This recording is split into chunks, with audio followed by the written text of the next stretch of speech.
5, 4, 3, 2, 1. It's time to count down the top 5. Brought to you by SaveWithConrad.com. So here we are, man. I love doing these with you every week. And this week, since you're the ultimate heel, so much so that when you just have a match against one of the Highlanders, they think, God damn that JBL. We're going to list JBL's top 5 bad guys in the history of wrestling. Let's start right now at number 5. Probably no surprise.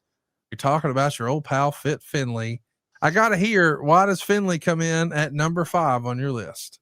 I want to tell you, I grokked. I used to Google, but now you grok things. I grokked, the top heels and had Finlay, and all it had was about how he was a heel in WCW and all this stuff. And, Grok knows all this stuff, but Grok doesn't know that this man was a freaking different level in Europe. If you didn't see Finlay in Europe, Conrad, I went over to Europe, and I got there hired because Larry Cameron had died in the ring the year before in Bremen, and they got a whole new American crew in. And Otto Vance wanted to see what he had, so he took us to Seeboden, which is a resort town, and we spent the weekend there wrestling different matches and things like that. He wanted to see what he had with the new American crew. He knew what he had with the Europeans. He put Finlay and St. Clair out there, and until I saw Shawn and Taker at WrestleMania 25. I've never seen a match that compared to it. It was that freaking good. And I just remember sitting there thinking, I can't do this. I can't wrestle. They did it on purpose. They did it on purpose because they wanted to show the Americans how good they freaking were. And they did. They impressed the living hell out of me. Finlay was that good. I watched Finlay every night. And you'd work, say, in Hanover, 56 straight nights. You'd work 8 straight weeks, every single night. Now, fans would come. Look at that haircut. That haircut alone's got heat with me. Oh, my God. I love Fit. I always called him Dave. And you'd have 56 straight nights. Guys would buy tickets. Talk about fans would buy tickets, and they'd sit there in the crowd. So you had the same fans for 56 straight nights. Finlay would go out there every night and just tear the place down. I'd never seen anybody like him. I mean, he could be number 1 on this list. Fit was beyond belief in Europe.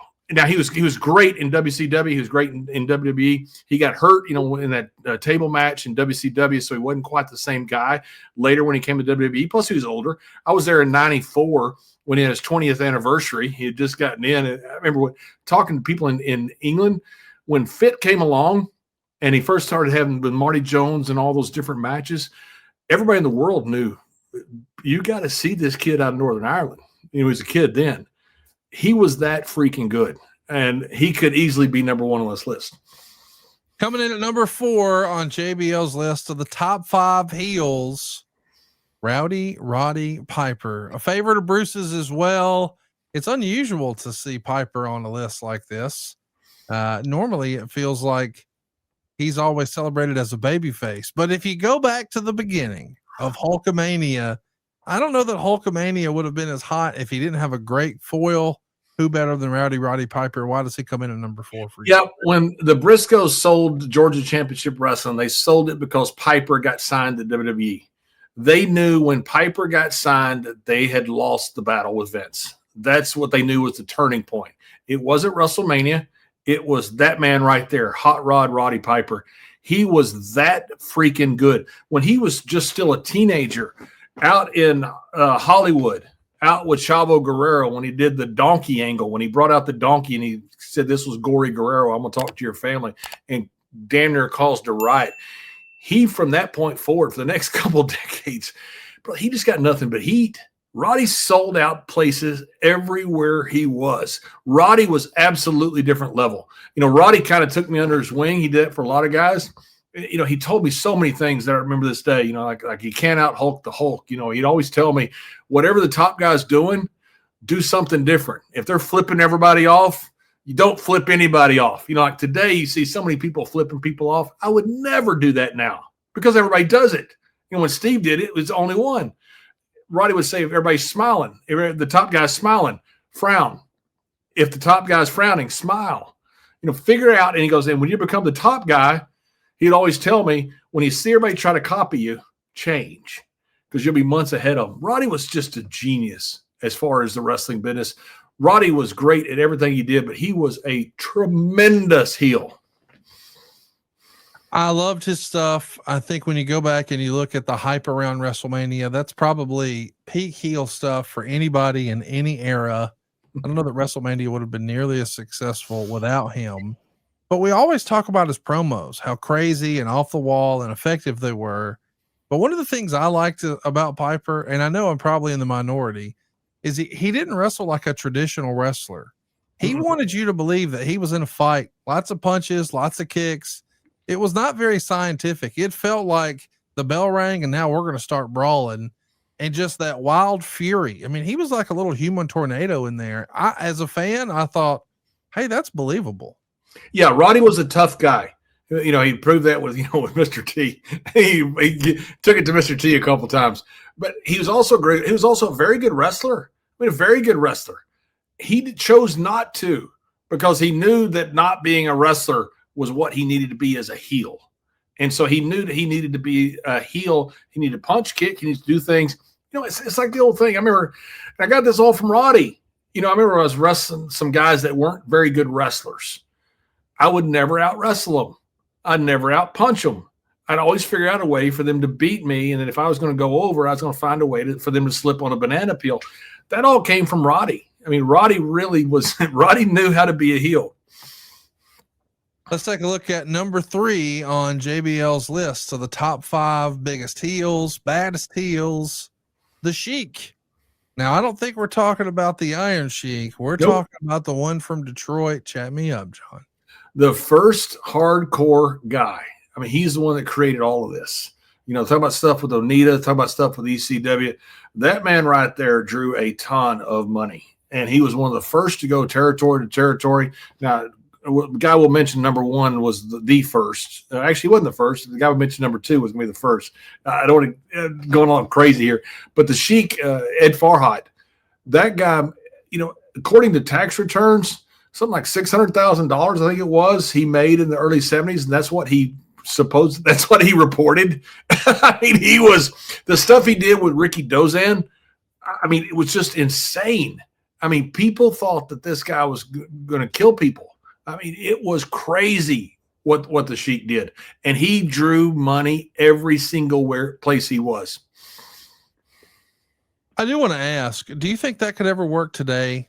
Like this monster heel that's really undefeated for as long as he was. Like, it feels like these days, maybe the closest we could have gotten to something like that was Roman Reigns. Totally different circumstance and situation, because one's a promoter and one's just a performer. But still, like, that longevity on top as a heel, that's unusual in wrestling. It's absolutely, yeah. He had 170 matches or something. I can't remember the total, but I mean, he had this incredible match total. And finally lost to Andre there in Detroit, where he was the booker. Funny how the booker ends up undefeated, but yeah, I think it could happen today. It would take a lot of work. It would take the right person. It'd be tough. I mean, but again, Conrad, it didn't happen back then. You know, people say, well, you know, we'd love to be able to do that now. You couldn't do it back then. You didn't have guys that were undefeated like that back then. You had one guy who could do that back then, and that was the Sheik. You know, Bob Orton Sr. was a great heel in the 70s also. But the Sheik, man, he was just he was unreal. He was the first hardcore guy. He was the first one to come out with all this craziness, you know, and live the gimmick. And so could it happen today?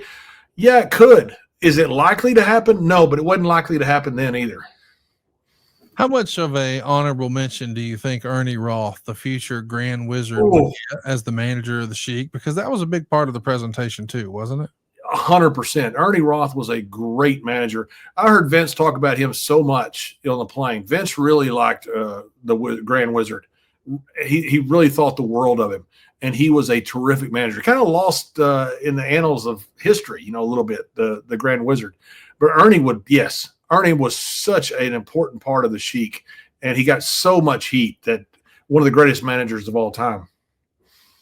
Well, let me ask, what do you think Vince liked so much about Ernie? What was it about his presentation that really resonated with Vince? What caught Vince's eye compared to, say, every other manager? The fact that he just wanted to get heat, you know, and very few guys actually wanted to do that. All these guys that I've mentioned on here, and I chose them carefully, are guys who wanted to get heat. They're not guys who wanted to get over. They're one of the guys who wanted to get heat, where you wanted people to try to kill you. Ernie Roth was like that. And you could hear the respect in Vince's voice when he would talk about him, because Ernie just wanted to go out there and get heat, because he knew that heat would translate to the babyface over there. And Vince had a lot of respect for that. And Conrad, there aren't many people that really want to do that. You know, every generation only has one or two guys who really want to be heels. And Ernie Roth was one of those guys. Sheik was certainly one of those guys. Let's do number 2 on JBL's list of the top 5 biggest heels. I'll admit, I'm going to learn something here. Am I saying it right? Yousef Ismail, the Terrible Turk? Oh, my God. This guy was maybe the greatest heel of all time. There's nothing like this guy. Yousef Ismail was, I can't think of the guy's name. Alito was the guy he beat in Turkey, 20-year champion, undefeated. And he beat him. And this guy was a living work, man. He was the Terrible Turk. He was the first great heel. I mean, look at this guy. He was a freaking monster. He was 6'2", somewhere between 240 and 300. I know that's a wide range, but nobody knows how much he weighed, because there's so much about him that was kabuki-ish, as we would say. You know, this was kind of there at the time in Turkey when you had Lawrence of Arabia, who came right after him and held the stuff in the desert. He claimed he was part of the royal bodyguards or something. Nobody knows if it's true. There was even a talk that he was a dock worker off the Paris docks. It wasn't even Turkey. Nobody knows for sure. But when he came over to America, he was beating guys in 5 seconds, 15 seconds, 20 seconds, which didn't happen back then. You'd have guys getting beaten 2 and 3 hours, and he was beating guys. He would rip guys' nostrils, and I mean, he was just a nasty guy. And that was all work, or at least most of it was a work. But he got heat like you wouldn't believe. He was the first xenophobic heel. He was the first guy that was the Terrible Turk, that was the foreigner that would come in and beat up your guys. He caused riots everywhere he went. He drew massive crowds. He was the first great heel. Every heel that has come along has been a descendant of Yousef Ismail. When he died, he was going back to somewhere to Europe. He wanted to open up a Turkish coffee shop. He had all his money. He only got paid in gold, by the way, because he didn't trust anybody. That led also to his whole image. The boat sank up somewhere near Nova Scotia or somewhere, and the rumor was that he threw women and children overboard trying to make it to the lifeboat, which was not true. And also he drowned because he wouldn't leave his gold belt alone. So even when he died, he was still, the promoters were giving over his heel image. Maybe the greatest heel of all time, but everything that we have in wrestling as heels is the descendant of Yousef Ismail. Process what we're talking about here on Something to Wrestle, thanks to John too. He made his debut in 1894 here in America. In 1898 is when his boat crashes, along with like 561 other people. He's lost at sea and drowns. And John's right. There's 2 versions of this story. One where he's throwing women and children over to get life rafts, and another where he's like, hey, I'm out of here. I'm going to fend for myself. But he had his money belt on him, and that's where he kept all of his gold coins. He had somewhere between $8,000 and $10,000 in gold coins on his person. And imagine how much money that was in the freaking 1800s. And so supposedly not wanting to let go of the money, his ass sank to the bottom of the ocean. This is a crazy ass story, John. It's a crazy story. And the promoters literally, the guy died, and the promoters are still putting him over as a heel. So $8,000 to $10,000 is about $250,000 that he had in his gold belt. But he sank because he had so much gold around him that he wouldn't let go of his gold after throwing all the women out anyway. And he sank to the bottom of the ocean because he wouldn't let his gold go. Was according to what happened to the story. Here's a poor guy. He dies on his way back to make a Turkish coffee shop and retire. And they're still making him out to be this great heel. And he's only like 41 when he passes away. He's still a young man. His last match was against Ed Strangler Lewis. He gets the big win there. And I don't know, dude. We've learned a lot today. I did not expect to see that on your list. I can't wait to see what's number 1. Hey, and the thing about it is these guys like Ed Strangler Lewis, I mean, they put him over like, and who knows what's a work and what wasn't, and most of it I'm sure is a work, but they put him over like he was God, man. Yes. I mean, they said, never seen anybody so violent, never seen anybody so rough, so tough. When he beat guys, he not only beat them, he beat them fast, and the guys would put him over in the press afterwards going, this guy's unbeatable. Man, the Terrible Turk is just a different level. He is a superhuman. They made him into being the greatest character in wrestling around. He drew huge crowds. That's unbelievable what we're learning here today. Let's see. I can't wait to see who's number one on JBL's list of the top 5 baddest heels of all time. Coming in at number 1, Gorgeous George. Okay, I got to hear about this one, John.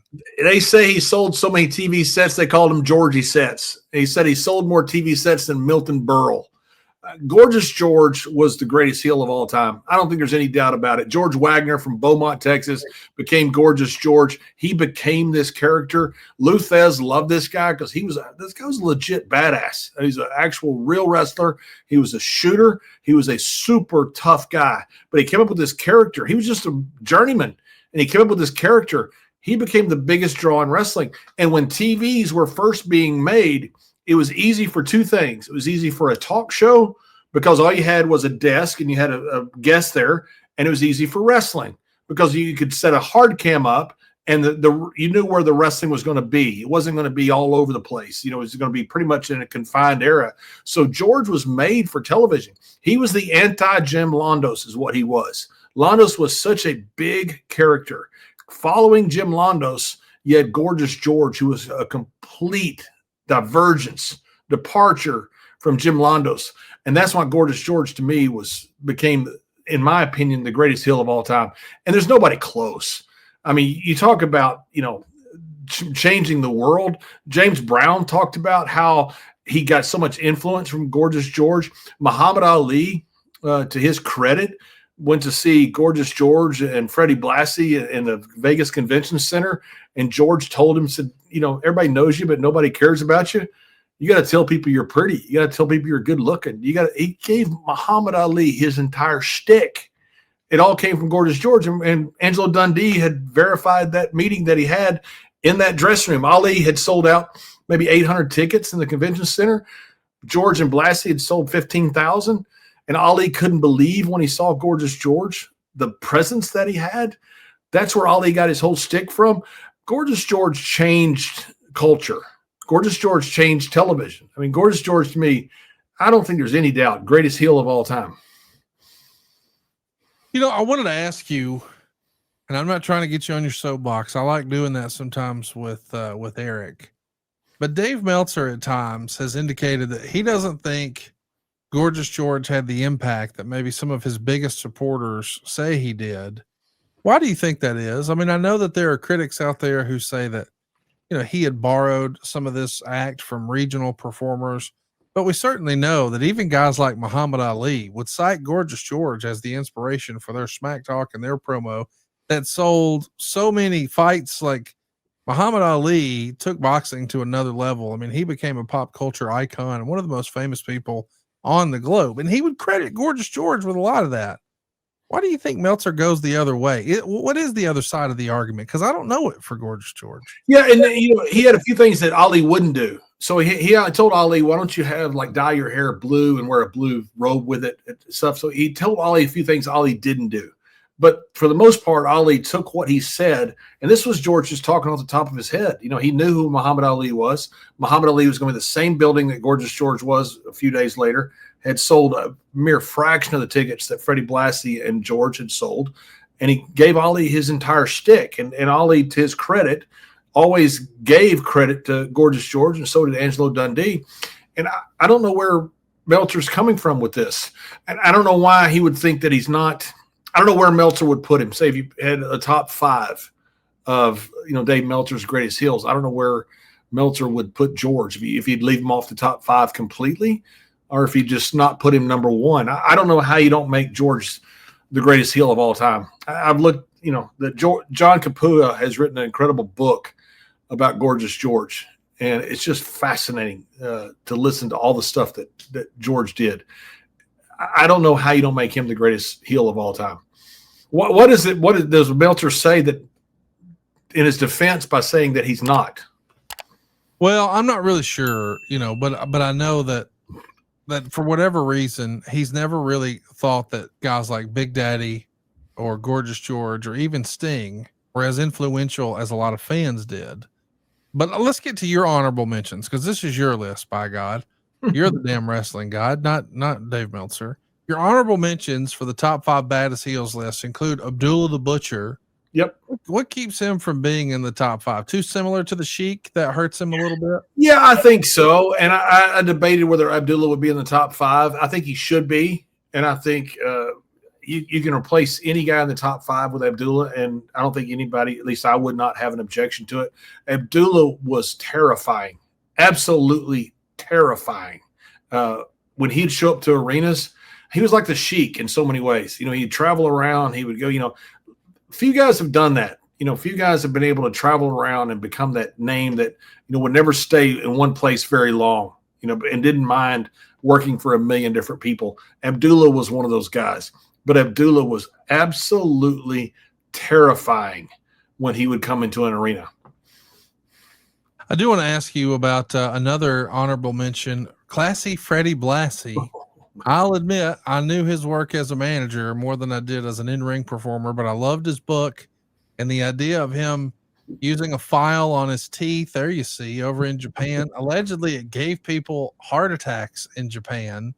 Like, it feels like Freddie Blassie could have been a shoe-in your top 5 too. 100%. Yeah. He would bite people's, heads. Of course, they're juicing. I get all that, but the fault was that he's biting people's heads open.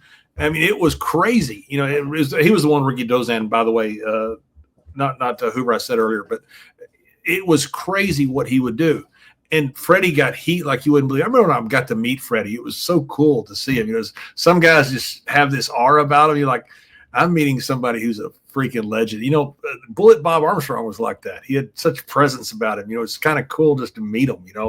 Freddie Blassie was certainly like that. Another honorable mention on your list that I'll admit caught me by surprise. Sergeant Slaughter makes the list. What's 100%. Now I'm talking about the Iraqi sympathizer, Sergeant Slaughter, not the Sergeant Slaughter.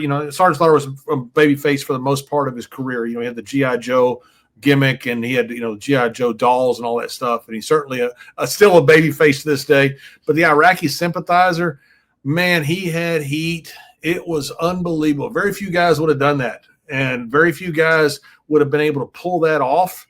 Sarge pulled that off. I mean, they had to have extra security for Sarge. They were worried about him getting killed. I mean, Sarge was one hell of a heel. Now, it wasn't a long run, but it was a very good run. I mean, Sarge had an incredible run as a heel. Another on your list is Buddy Rogers. So Buddy Rogers, the original, the OG Nature Boy, makes the list. Why is Buddy on this honorable mention list, John? He makes it for just off one promo alone. Pat O'Connor at the end of it there in Chicago when he says, to a finer guy, it couldn't happen. People just didn't say that back then. Buddy Rogers was a hell of a heel. I talked to Gerald Briscoe about it, who, by the way, if you're out there, be sure and wish him a happy Columbus Day today. And he had the tag match with Buddy Rogers, and Joe Louis was the special referee. And I'm like, you got to be kidding me. That's one of the greatest things I ever heard. Buddy Rogers just had a presence about him. He was the right guy to come along. He was the right guy to put over Bruno. Not sure if he wanted to or not, but not sure exactly what happened with all that. Buddy Rogers was a hell of a heel. He was the original Nature Boy, and he was one of the ones, he was kind of a Gorgeous George type, very similar, a little bit different, more of an arrogant type than, the effeminate type that George was. But he did a fantastic job of it. To me, I don't think you could argue if you put him in the top 5. Well, that's going to do it for JBL's top 5 baddest heels. We want to hear from you. Who are your top 5 baddest heels? Let us know in the comments. We want to hear from you, and we will be highlighting some of those in the coming weeks. Let us know who your top 5 heels are. SaveWithConrad.com. My name's Daryl. Came from Massachusetts and I moved to Wisconsin. And there's a lot of people that might be asking, why go with Conrad? Why go with Supreme Lending? And let me tell you something, brother. I think about the credentials, the tag team partner that I'd be working with. First of all, we got the Podfather himself, Conrad. How can you go wrong with that? And then also go on to SaveWithEric.com, which, you know, who else could have kicked Vince's ass for 83 consecutive weeks? You can't beat that duo right there. But they did bring a secret weapon, and I didn't realize this because this was not advertised. I worked closely with Larry the Axe Thompson. And let me tell you, with all the stress with moving across the country with a large family that I have, it was reassuring to know that I had the enforcer at my back, handling questions from the other side of sellers, the other side with trying to find the right prices. He took care of all that. All I had to do was keep my eye on the prize and make it there to Wisconsin. They were absolutely fantastic. They checked in on me, especially Francis, very patient with me. I don't go through this process all the time, so I trusted the experts. I was able to call them. They called me if they had questions, and it felt like it was a personal arrangement. There was even a point in which, from the seller side, they wanted something else that wasn't part of the norm. Francis straight up told me, hey, we're loyal to you. We'll do whatever you want to do, and we'll make sure that you guys are taken care of. They came through. I made it to the dream. I'm the champion of my own destiny here. They were able to help pave the way for me and my family. I couldn't be more happy with the results. I went from having less than an acre to now 20 acres worth of land. They made that dream a reality. I'm Daryl, and I'm living in Friendship, Wisconsin, in my dream home, thanks to SaveWithConrad.com. NMLS number 2129, Equal Housing Lender. SaveWithConrad.com.